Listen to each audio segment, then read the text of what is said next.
What if the problem isn't you being lazy, but you being too comfortable?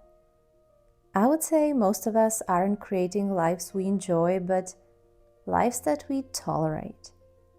We live with manageable schedules, manageable stress, manageable exhaustion. And every year, life becomes more frictionless. Food instantly delivered, endless scrolling, one-click purchases, constant addiction, distractions. We've been taught to call this freedom, that frictionless means better. But mostly, it's just shallow comfort. Because real freedom isn't doing whatever you want, whenever you want. It's being able to live your life intentionally, to choose what matters over what's easy. The life you're living right now might not even be the life you want. It's the one you adapted to or settled for, the life that became manageable. And most advice about creating friction focuses on restriction. Keep your phone blocked, hide the snacks, freeze your credit card. Let me show you the answer is not turning your life into a punishment. For years, I thought adulthood means running on autopilot. Constant hustle, exhaustion, and living paycheck to paycheck is what society expects as normal. I genuinely believe I had to live this way. But wait, I don't. And neither do you.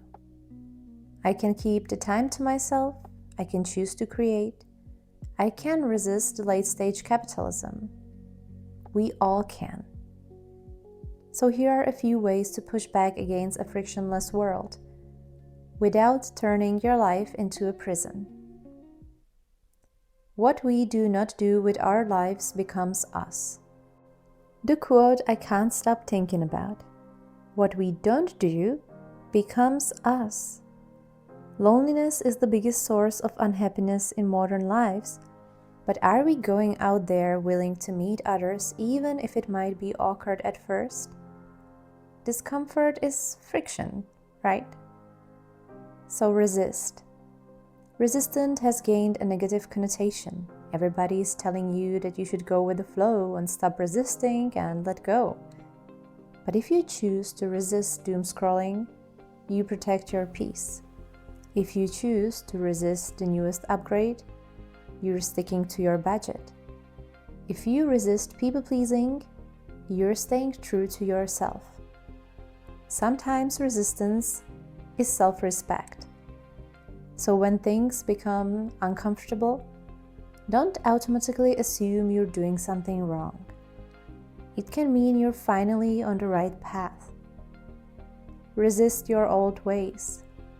Resist the version of you that wants everything easy and instant. Because your life should belong to you. A lot of self-improvement content leaves us feeling heavy, as if you constantly need another system, another routine, strategy, or device just to be a functioning human being. Life can't survive on discipline alone. You need to play. What if you gamify everything? What if at every impulse purchase you quickly ask yourself, but wait, what could I do with all that money instead? What if when work becomes painful, you ask, how can I make this more fun? What if you take the longer route home just to see new scenery? Making ordinary moments a little more unfamiliar is exactly the kind of friction you need. Boredom can only be a sign you stopped engaging with life. So flip the script and gamify. Life doesn't have to be black and white. It can be both structured and fun. You can play along with the small choices while staying disciplined. You can build friction through curiosity, experimentation, and even messing around a little. And the third way is the simplest and the hardest. Create. Don't consume, don't scroll, don't optimize. Create. Because here's what happens when you create something by yourself.